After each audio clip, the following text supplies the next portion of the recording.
The shocking moment happened on a quiet Sunday night, when I stood in our kitchen holding my phone, my hands shaking, my heart beating fast, while my husband slept in the bedroom. On my phone screen, there was a message I had just sent, a message that could destroy my marriage, and I knew it very well.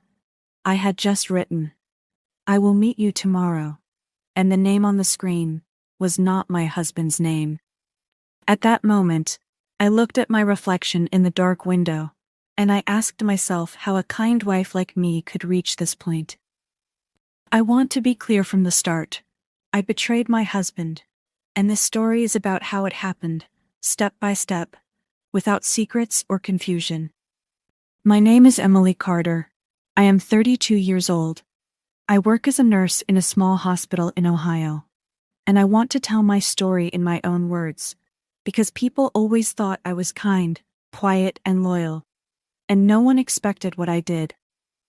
I was married to Daniel Carter. He is 35 years old. He works as an electrician, and to everyone outside our home, we looked like a perfect couple, with calm smiles and polite voices. I grew up in a simple family. My parents taught me to help others, to listen, to forgive, and to always put love first.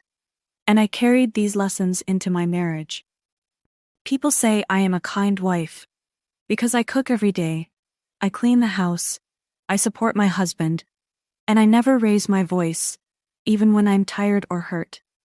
But kindness does not mean happiness, and silence does not mean peace. And this is where my story truly begins. Daniel and I met 8 years ago. We fell in love fast, we married after 1 year, and at first our life felt warm and safe. In the early years, Daniel was gentle and caring. He listened to me, he laughed with me, and he held my hand when we walked. After some time, things slowly changed, not in a dramatic way, but in a quiet and heavy way that is easy to miss. Daniel started working longer hours. He came home tired. His phone was always in his hand, and his answers became short and cold. I tried to talk to him many times. I told him I felt lonely. I told him I missed him, and I asked him to spend time with me. He always said the same thing, "I am tired, Emily," or "We will talk later," and later never came. As days turned into months, our house became silent. We ate dinner without talking, and we slept facing different sides of the bed. I still did everything for him. I packed his lunch, I washed his clothes, and I smiled when he looked at me, even if he did not smile back. Inside my heart, I felt invisible, like I was slowly disappearing, and no one noticed. At the hospital, I met Michael Reed. He is 40 years old. He works as a physical therapist, and he has a calm voice and kind eyes. Michael talked to me during lunch breaks. He asked how my day was. He listened when I spoke, and he remembered small details about my life. At first, it felt harmless, just friendly talks that made my long days easier. And I told myself there was nothing wrong. But when someone listens to you after a long time of silence, your heart starts to open, without asking your permission. Michael told me I looked tired. He told me I deserved care. And he told me my kindness was rare. These words were simple, but they touched the empty places inside me that my husband no longer saw. I knew from the beginning that this was dangerous, and I knew I should stop, but I did not. I did not stop because I was lonely, and because for the first time in a long time, someone saw me. Soon, our talks moved from the hospital to text messages, short at first, then longer, then more personal. Every time my phone buzzed, my heart jumped, and I hated myself for feeling that way. I told myself I was still a good wife, because I did not leave my husband, and I did not stop caring for him. But deep inside, I knew kindness cannot cover betrayal. One night, after another quiet dinner with Daniel, I sat alone in the living room, and Michael's message appeared on my screen. He wrote that he felt close to me, and he asked if I felt the same. I stared at the message for a long time, my mind clear and confused at the same time. Because I knew exactly what I was doing. I replied honestly. I told him yes, and in that moment, I crossed a line I could never return from. From that night, everything changed inside me, even if nothing changed outside. I still woke up early, I still kissed my husband goodbye, and I still smiled like nothing was wrong. But inside my chest, I carried a secret that grew heavier every day. I am telling you this clearly. I was living two lives. One as the kind wife everyone praised, and one as a woman making choices she knew were wrong. This is not a story about confusion. It is a story about clear choices and quiet consequences. And the message I sent that Sunday night was the first step toward the moment when everything would finally break. I did not know yet how painful the end would be, but I was already walking toward it with open eyes. The next morning, I woke up before my alarm, my body heavy with fear and excitement, because I knew I was going to meet Michael after work. And there was no confusion about it. I made breakfast for Daniel as always. I poured his coffee. I asked about his day. And he answered with the same tired voice, not noticing the storm inside me. When he left the house, I stood at the door for a long moment, feeling like I was watching two lives move in opposite directions. At work, I tried to focus on my patients. I did my job well. I smiled, and no one could see the weight I carried. Michael and I met in a small cafe near the hospital, a public place, bright and quiet, and I chose it on purpose, so everything stayed clear and real. When I sat across from him, I did not pretend, and I did not act confused, because I knew why I was there. We talked openly. I told him I was married. I told him I felt lonely. And I told him I knew this was wrong. He listened carefully. He did not interrupt. And he said he understood. But he also said he felt the same way. At that moment, I felt calm. Not because it was right, but because everything was honest and direct. After that day, our meetings became regular. Always planned, always clear, and always hidden from my husband. I did not tell myself lies about love or fate. I knew I was choosing this path step by step. At home, Daniel continued his routine. Work, phone, sleep. And I continued mine. Cooking, cleaning, silence. Sometimes I looked at him and wondered how he could be so close and so far at the same time. I started to feel tired all the time. Not from work, but from carrying a secret that never rested. Michael wanted more time, more closeness, and I understood him, but I also felt the pressure growing. One evening, Daniel asked me why I was smiling at my phone, and my heart almost stopped. I answered calmly. I said it was a message from a coworker, and he accepted it without looking at me. That moment hurt me more than fear, because it showed how little attention he gave to me. Days passed, and I felt myself changing. My kindness became heavy, and my patience became thin. I started to feel angry with Daniel, not because he was cruel, but because he was absent. I told myself many times that I would stop, that I would choose my marriage, but I did not act on it. The truth is simple. I enjoyed being seen, and that feeling was stronger than my guilt. One night, Daniel came home early, and he found me dressed nicely, ready to leave. He asked where I was going, and I told him I was meeting a friend. And again, he did not ask more. That night, as I sat with Michael, laughing softly, I realized something very clear. I was no longer just lonely. I was already living outside my marriage. There was no mystery in my actions. I knew the risk, and I accepted it. A week later, Daniel forgot our anniversary, and he did not even notice the date. I cooked a special dinner. I waited, and when he came home late and tired, he went straight to bed. I stood alone in the kitchen, the food cold, my eyes full of tears. And in that moment, something inside me broke. I went to the bedroom. I looked at my husband sleeping, and I felt nothing but distance. That night, I made a clear decision, not to stop, but to continue, because I felt my marriage was already empty. Michael asked me if I would ever leave my husband, and I told him the truth. I did not know. I was afraid of being alone, afraid of hurting Daniel, and afraid of losing the life I built. But I was also afraid of staying invisible forever. The tension grew inside our house, even if Daniel did not notice it. I became quiet in a different way, not calm but cold. Then one evening, everything moved closer to the breaking point. Daniel picked up my phone by accident, just to check the time, and a message appeared on the screen. It was from Michael, and it said, "I miss you. I wish we were together tonight." Daniel did not say anything at first.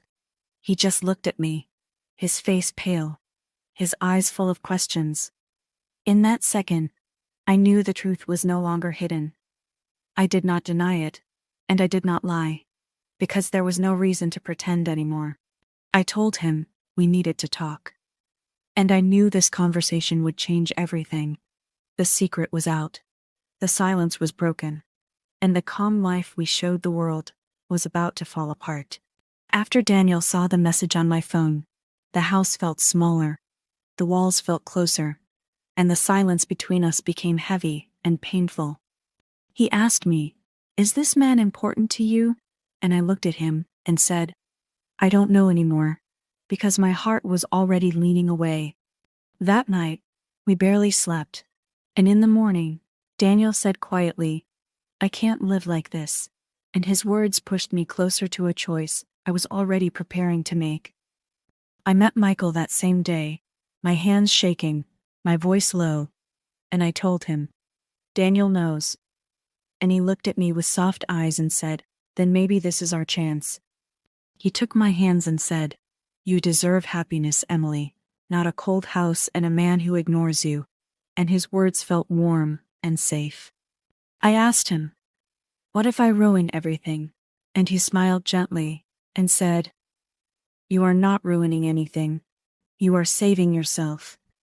Those words stayed in my mind all night, repeating again and again, until they sounded like truth.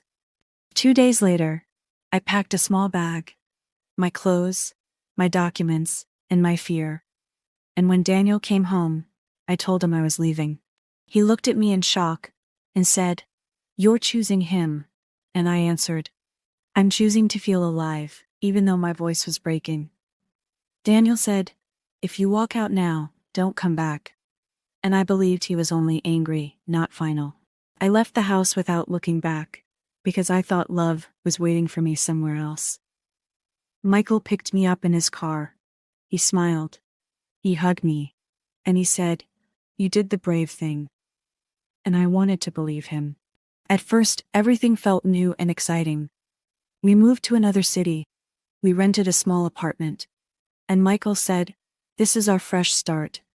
He told me not to contact Daniel, saying, "The past will only hurt you." And I listened because I trusted him. Slowly, small things began to change. But I ignored them because I was afraid to see them. Michael started asking where I was going, who I was talking to, and why I needed to work long hours. When I asked him why he was acting this way, he laughed and said, "I just care about you," and I felt guilty for questioning him. He sometimes said, "Your husband never deserved you." And other times he said, "You need me, Emily. You don't have anyone else now." I noticed he didn't like me talking about my feelings. And when I cried, he said, "You chose this. Stop being dramatic." One evening, I said softly, "You've changed," and he replied coldly, "No, you just don't see clearly." I started to feel trapped, far from my old life, far from my family, and completely dependent on him. When I told him I missed my old home, he said, "You ran away from me, don't regret it now," and his voice was sharp. I realized then that his sweet words before were carefully chosen, not loving, but controlling. One night, after an argument, he said something that cut deep. "You betrayed your husband so easily. How do I know you won't betray me? I stared at him in shock and said, You told me I was brave. And he answered, I told you what you needed to hear. That was the moment I understood the truth, but it was already too late. The love I ran toward was not real. It was a trap built with kind words and false care. I sat alone that night, holding my phone, realizing I had burned every bridge behind me. And the next morning, Michael told me, We need to talk, and his voice had no warmth left in it. Michael stood in front of me with crossed arms, his face cold, and he said, This isn't working anymore. Like he was talking about a broken object. I asked him in a shaking voice, What do you mean? And he answered sharply, I don't trust you, Emily, and I never really did. I stepped closer and said, You told me you loved me. And he laughed without kindness and said, I told you what you wanted to hear. My heart dropped, and I said, I left my husband for you. And he replied loudly, That's exactly the problem. He looked at me with anger and said, If you could betray your husband, you can betray anyone, including me. I cried and said, You pushed me. You said I deserved this. And he shouted, I didn't force you. You chose to destroy your own life. His words felt like blows, one after another, and I could barely stand. I begged him, Please, just talk to me. And he grabbed his jacket and said, There is nothing to talk about. I asked, Where will I go? And he answered cruelly, That's not my problem. He walked to the door, and before leaving he turned and said, You're not someone I can trust, and I don't want a woman like you. Then he slammed the door behind him, leaving me alone in a city where I knew no one. I sat on the floor all night, crying, shaking, holding my phone, realizing I had nothing left. The next morning, I went back to my old house, my eyes swollen, my heart broken, my body weak. When Daniel opened the door and saw me, I fell to my knees and cried, I'm sorry, I was wrong, please forgive me.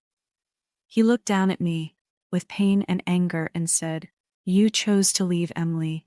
You chose him. I cried harder and said, He used me. He lied to me. I made a terrible mistake. Daniel's voice was strong and final when he said, Your mistake destroyed us. I reached for his hand and said, I'll do anything. But he pulled away and said, It's too late. He added, You didn't just betray me, you walked away, and I cannot take you back. I begged, Please don't leave me like this. And he answered, You already left me first. Then he stepped back and said, You need to go, and he closed the door in my face. I stood outside crying, homeless, loveless, and completely alone. Days passed, and I moved from place to place, carrying regret like a heavy shadow. I lost my marriage, my home, and my dignity for a love that was never real. Michael disappeared from my life, and Daniel was forever closed to me.